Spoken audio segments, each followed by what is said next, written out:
Je réponds dans cette vidéo à une question qui te fait hésiter. Toi qui es peut-être au début, qui est profane, qui a de la misère à te positionner dans qu'est-ce qui est bien pour toi, c'est sûr qu'il y a tellement de couloirs, mais il y a un couloir ou peut-être deux couloirs qui reviennent souvent et donc dans cette vidéo, je vais clairement te présenter les éléments et tu vas faire ton choix. Tu vas te faire une idée de la réponse parce qu'il n'y a pas de réponse unique. Cette question, c'est entre Entrée Express et ARIMA, c'est-à-dire l'immigration à travers le programme fédéral ou l'immigration à travers le Québec. Qu'est-ce qui est mieux?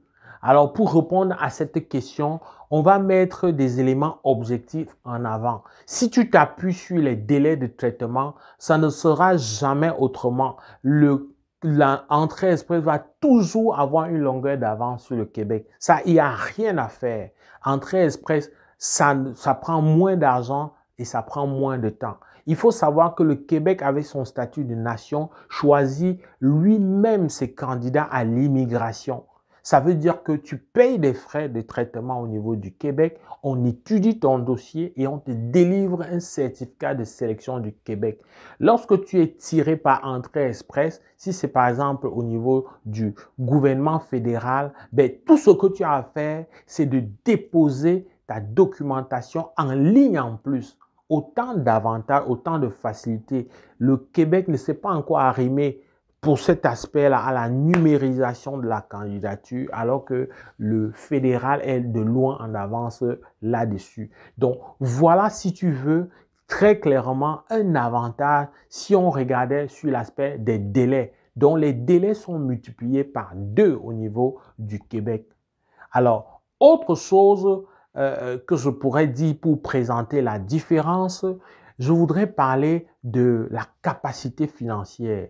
Les exigences au niveau de la capacité financière sont plus élevées au niveau de Entrée Express versus au niveau du Québec. Mais dans tous les cas, lorsque tu es avisé sur la question, il n'est pas question de paniquer.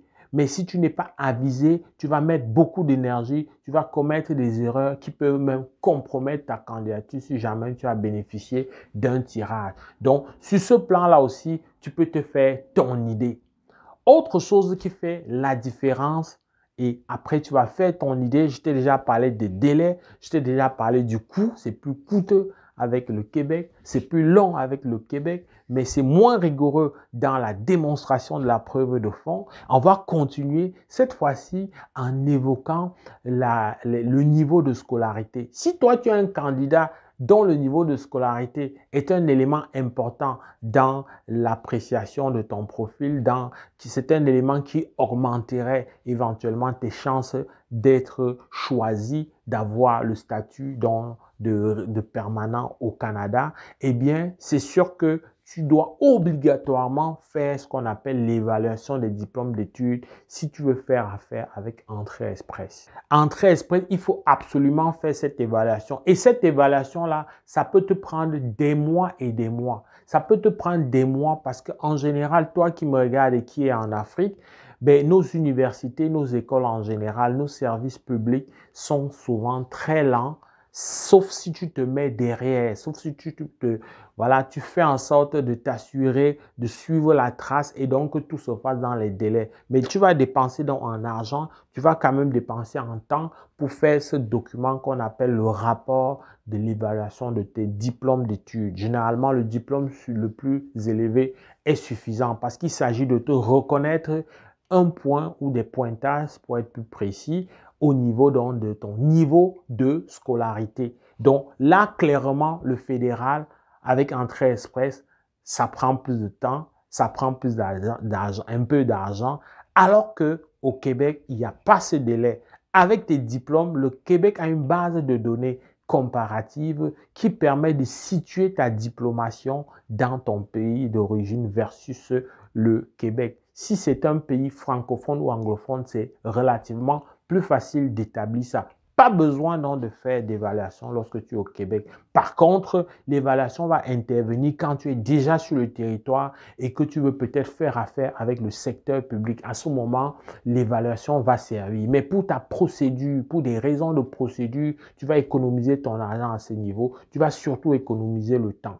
Alors, je vais pas m'attarder sur ce qui est commun aux deux, à savoir le test de français, mais c'est sûr que ça te prend de faire un test passe-partout, mais le Québec a une flexibilité parce qu'il a des tests qui sont moins coûteux et qui sont plus faciles à faire, on va dire ça comme ça, qui vont être valables pour les candidatures québécoises. Mais sortis du Québec, certains de ces textes-là ne sont pas acceptés. Voilà pourquoi j'enferme dans mes propositions généralement vers deux tests majeurs, TCF Canada ou TEF Canada. Un autre élément qu'on ne dit pas beaucoup et qui est super important, c'est les exigences au niveau de la langue. Je vais te surprendre. Mais le Québec est relativement moins exigeant pour des candidatures, pour les profils semblables. Il est moins exigeant. Qu'est-ce que ça veut dire?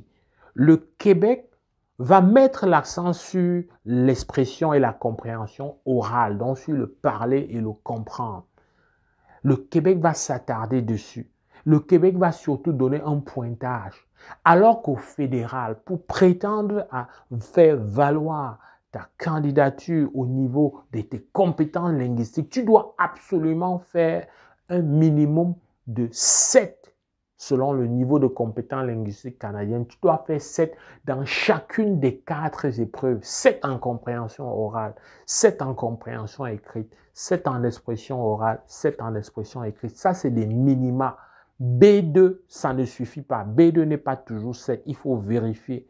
Donc, selon la note que tu as eue précisément, le B2 peut se retrouver dans le 6, le B2 peut se retrouver dans le 7. Mais quand tu es à 7 et plus, c'est correct. Mais il faut être à au moins 7 dans les 4 à la fois. Pas être à 9 et à 6 en espérant que ça balance. Ça ne fonctionne pas du tout comme ça au niveau fédéral.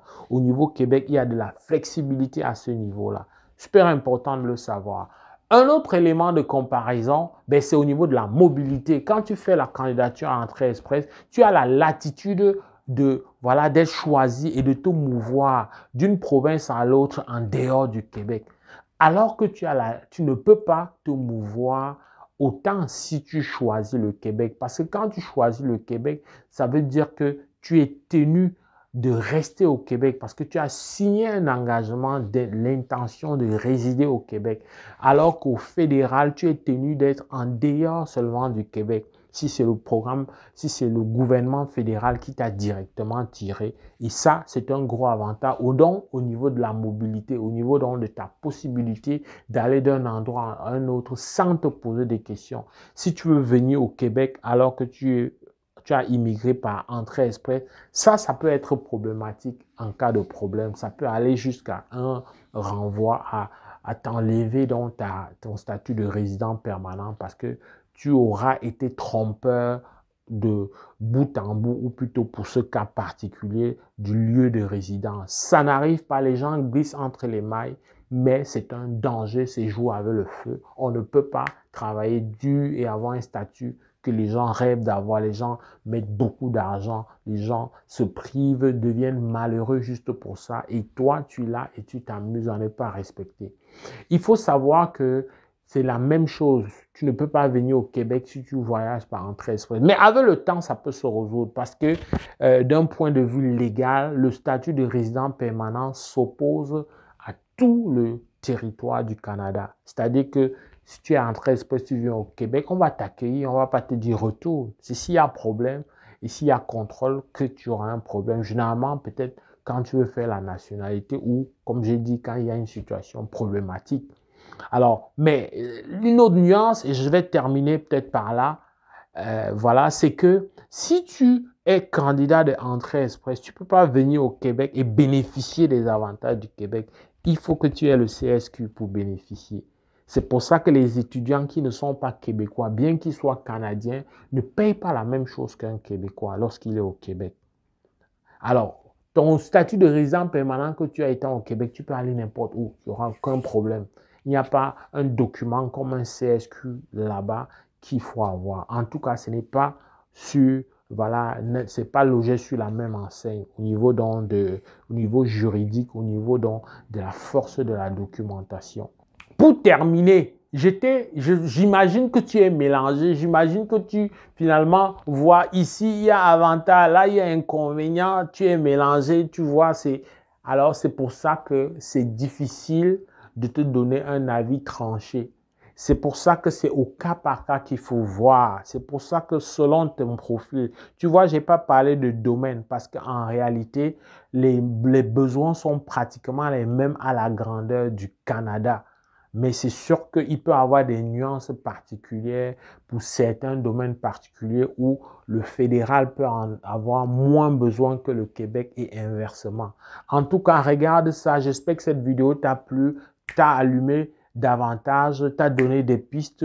N'hésite pas si jamais on peut être utile. C'est avec beaucoup de plaisir qu'on va te donner un accompagnement, ne serait-ce qu'un premier accompagnement pour que toi-même tu puisses poursuivre par toi ta procédure. Si tu as du temps, je favorise à travers Afrique Éducation l'immigration des personnes qualifiées, l'immigration de l'élite. Nous ne voulons pas et je ne souhaite surtout pas que tu viennes ici jouer le rôle de second parce que nous faisons la promotion des leaders.